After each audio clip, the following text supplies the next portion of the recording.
L'individu est une composition d'un certain nombre d'outils, intérieurs, extérieurs, et pour chacun de ces outils, il y a des considérations et des aspirations, tantôt terrestres, tantôt spirituelles et parfois même les deux. Bien.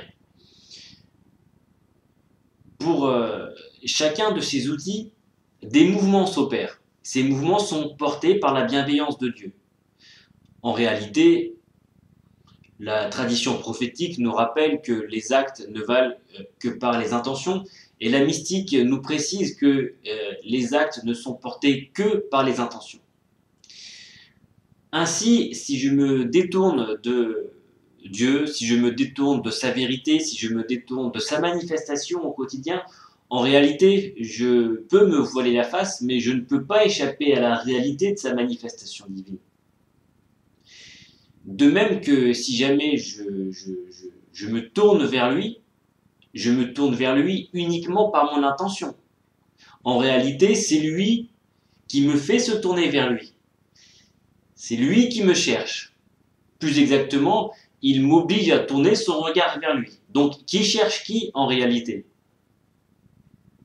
Dans son amour, dans sa bienveillance, dans sa miséricorde, Dieu ne cesse de manifester sa vérité aux créatures pour que les créatures le voient. Dieu nous dit: ô créatures, je t'aime. Ô créatures, je vous aime. Et par mon amour, je vous montre ma vérité.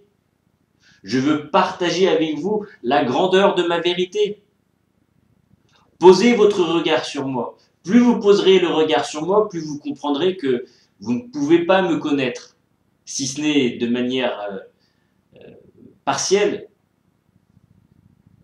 Mais déjà, lorsque l'individu se tourne vers son Créateur, et qu'il sait à ce moment-là: oui, je te vois intérieurement, spirituellement, dans mon quotidien, et par cette vision, je sais que je ne peux que t'ignorer.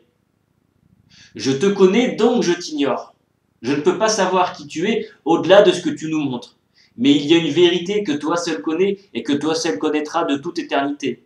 Il y a une unicité divine pour la création, accessible aux créatures, que peuvent vivre les créatures, mais il y a une unicité divine qui ne te concerne que toi, que seul toi connais, qui n'est accessible qu'à toi seul.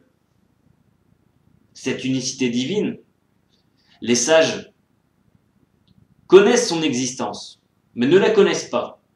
Ils vivent son existence tout en sachant très bien qu'ils ne pourront jamais en connaître la substance. En revanche, il y a une unicité divine gigantesque, un océan, des océans de vérité, que l'itinérant, la créature est tenue d'aller chercher. Cette vérité, l'itinérant va la chercher par son intention. En réalité, tout le reste n'est que le fait de Dieu. Le fait de la créature est un fait qui est porté par la bienveillance de Dieu. Il crée nos actes, il crée nos faits pour nous en attribuer la récompense.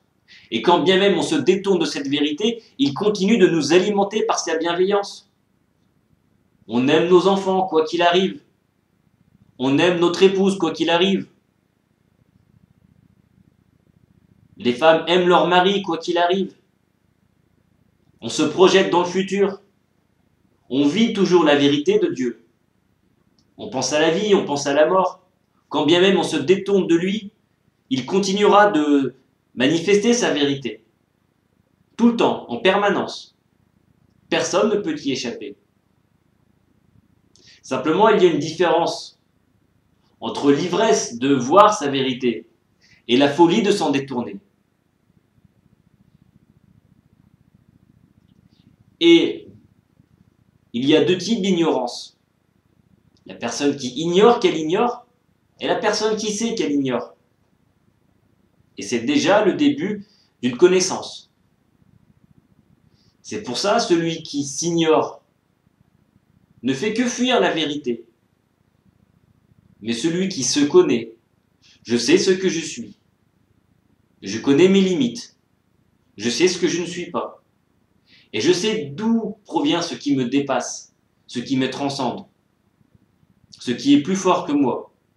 Le fait même de vivre, de se réveiller chaque matin, de penser, et le fait qu'un certain nombre de nos actes se concrétisent dans les faits, et que d'autres non, et qu'un certain nombre d'actes que nous n'avions pas prévus se réalisent, parfois de manière heureuse, parfois de manière malheureuse, mais quelque chose est plus fort que nous. Donc, quand je cherche le Créateur, en réalité, c'est lui qui me trouve, parce que c'est lui qui me veut. C'est lui qui me dit « Oh créature, je t'aime.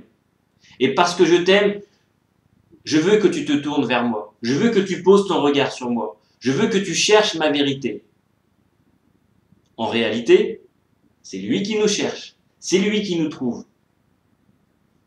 Mais ce qui est demandé à l'itinérant, ce qui est demandé aux fidèles, aux croyants, c'est de mettre la bonne intention, le bon cœur, la bonne volonté.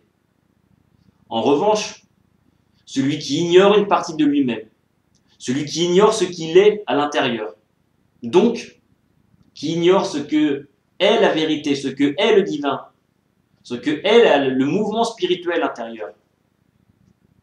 Celui-là, quand bien même il déciderait de mettre une intention, c'est en premier lieu une intention dans l'introspection de son âme. Je cherche le divin, donc je cherche ce que je suis. Comment je fais pour aller vers le divin? Si je ne sais pas ce que je suis, donc si je ne sais pas ce qu'il y a à l'intérieur de moi. Et nous revenons à ce que nous disions tout à l'heure. L'être humain est une composition. Et cette composition vise à s'harmoniser, à s'organiser. L'être humain doit faire en sorte de mettre en harmonie tous les éléments qui sont à l'intérieur de lui. Qu'il s'agisse de sa conscience charnelle, de sa conscience spirituelle, de sa conscience émotionnelle.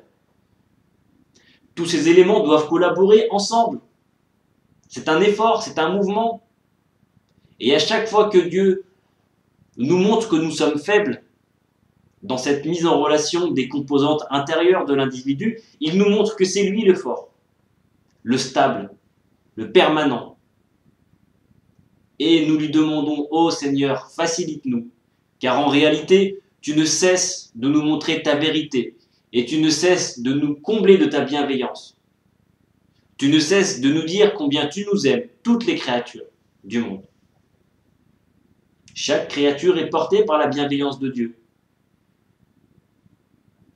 Les créatures qui l'ignorent comme les créatures qui le cherchent. Mais même les créatures qui l'ignorent sont soumises à son amour, à sa bienveillance, à son pardon. Mais est-ce qu'il y a une différence entre celui qui cherche la vérité, celui qui veut aller vers le Créateur, et celui qui se laisse vivre, en ignorant une partie de lui-même, donc en ignorant une partie de ce qu'il est, en ignorant une partie de ses responsabilités, de son devoir, de sa mission, et de sa nature primordiale.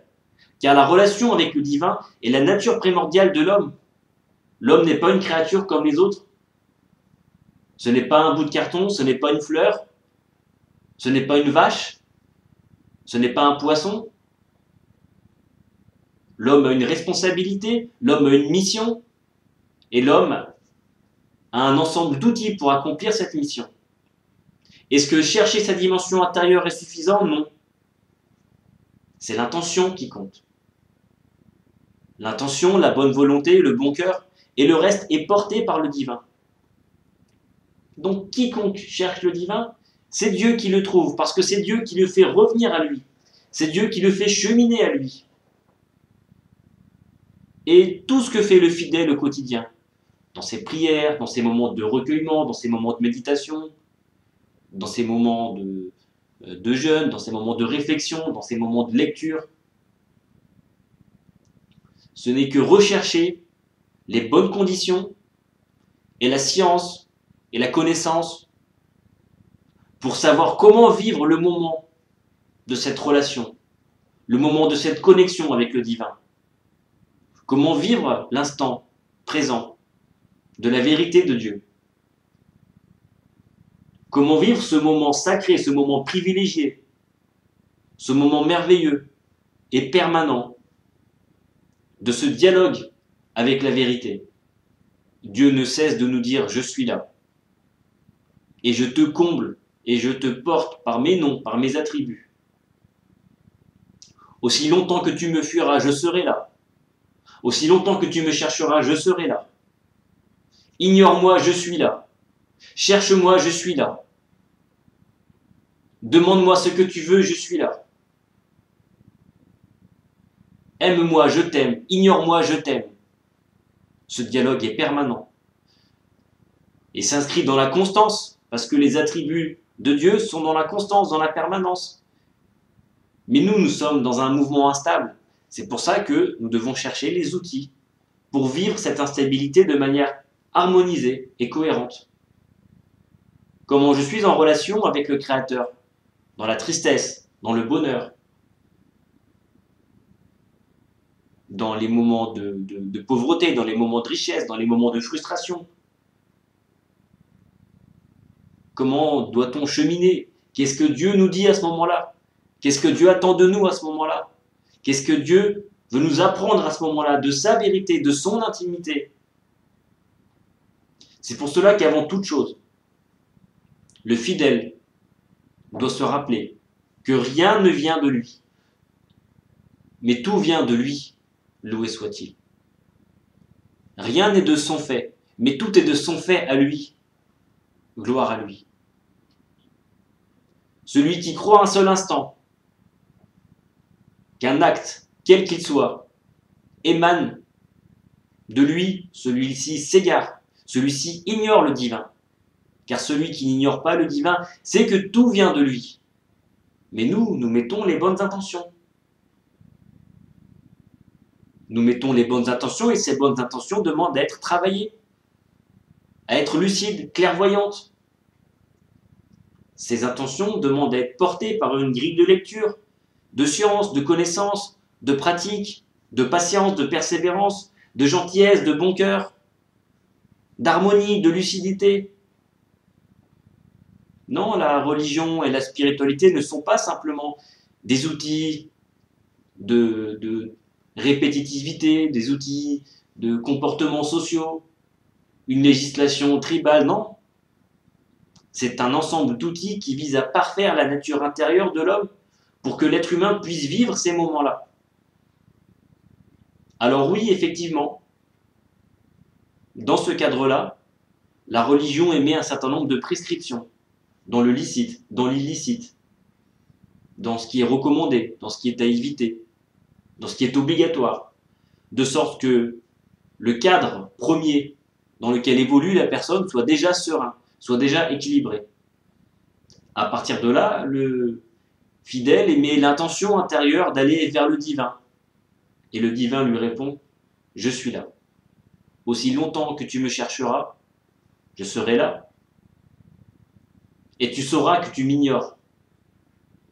Si tu sais qui tu es, si tu sais qui je suis, alors tu sais que tu m'ignores. Mais si tu ne sais pas que tu m'ignores, c'est que tu t'ignores toi-même. Parce que si tu ne sais pas qui tu es, tu ne peux pas savoir qui je suis. C'est l'instant de départ de ce dialogue permanent avec Dieu, de cette relation privilégiée avec Dieu, qui commence dès l'instant que ce discours-là s'installe dans le cœur du croyant. Et à partir de là, l'individu commence à chercher à l'intérieur de lui, à réaliser cette introspection de l'âme dont parlent les sages, et à travers elle aller chercher le divin. Et c'est le début d'un cheminement avec des hauts, avec des bas, avec des trésors de vérité. Mais ce cheminement est nécessaire pour connaître son incapacité, pour connaître son ignorance, pour connaître sa vérité, sa connaissance, son ignorance sur toute chose. Il faut aller la chercher. Mais en réalité, encore une fois, c'est lui qui ne cesse de venir nous chercher. Et heureusement qu'il est là, loué soit-il, pour porter nos actes, ce sans quoi nous nous écraserions sur nous-mêmes en permanence. Mais puisqu'il est là, nous mettons notre bonne intention et nous lui demandons « Oh Seigneur, facilite-nous et tourne nos regards et nos cœurs de la manière qui sied à ta grandeur et à ta vérité. Amen.